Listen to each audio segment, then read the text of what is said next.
एक शहर की भीड़-भाड़ में, जहां हर कोई अपने अपने काम में खोया रहता था, वहीं एक छोटी सी कॉफ़ी शॉप थी। वहीं से शुरू हुई ये कहानी। रिया हर रोज़ वहां आकर एक ही कोने वाली सीट पर बैठती, एक कप कॉफ़ी लेती और अपनी डायरी में कुछ लिखती रहती। उसके चेहरे पर एक अजीब सी शांति थी, जैसे वो अपने ही ख्यालों की दुनिया में रहती हो। उसी कॉफ़ी शॉप में एक लड़का भी आता था, आरव। वो अक्सर रिया को देखता, लेकिन कभी बात करने की हिम्मत नहीं जुटा पाया। उसे समझ नहीं आता था कि वो रिया की मुस्कान को पसंद करता है या उसकी खामोशी को। एक दिन हिम्मत करके आरव ने रिया के पास जाकर कहा, तुम हर रोज यहां बैठकर क्या लिखती हो? रिया ने हल्की सी मुस्कान के साथ जवाब दिया, कहानियां, अधूरी कहानियां। तो क्या मैं तुम्हारी एक कहानी का हिस्सा बन सकता हूं? आरव ने थोड़ी झिझक के साथ पूछा। रिया कुछ पल चुप रही, फिर बोली, अगर तुम अधूरी कहानी को पूरा करने का वादा करो तो। उस दिन के बाद दोनों की बातें शुरू हो गईं।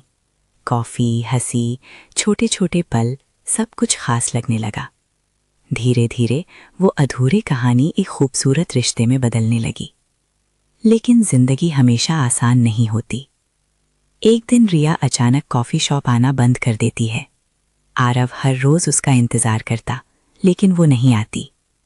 उसकी डायरी का एक पन्ना ही उसके पास रह गया था, जिसमें लिखा था, कुछ कहानियां पूरी नहीं होती, क्योंकि उन्हें यादों में ही जीना होता है। आरव टूट गया, लेकिन उसने हार नहीं मानी। उसने रिया को ढूंढना शुरू किया। कई दिनों की तलाश के बाद उसे पता चला कि रिया एक गंभीर बीमारी से जूझ रही थी और इलाज के लिए दूसरे शहर चली गई। आरव बिना सोचे समझे उसके पास पहुंच गया। रिया ने उसे देखकर हैरानी से पूछा, तुम यहां क्यों आए? आरव ने उसकी आंखों में देखते हुए कहा, क्योंकि मैं अपनी कहानी अधूरी नहीं छोड़ सकता। रिया की आंखों में आंसू आ गए। उसने धीरे से कहा, शायद अब बहुत देर हो चुकी है। आरव मुस्कुराया, प्यार में कभी देर नहीं होती। उसने रिया का हाथ थाम लिया। उस पल में न बीमारी मायने रखती थी, न दूरी, बस प्यार था, सच्चा और पूरा। समय के साथ रिया ठीक होने लगी और इस बार उनकी कहानी अधूरी नहीं रही। सीख, सच्चा प्यार वही होता है जो मुश्किलों में भी साथ न छोड़े।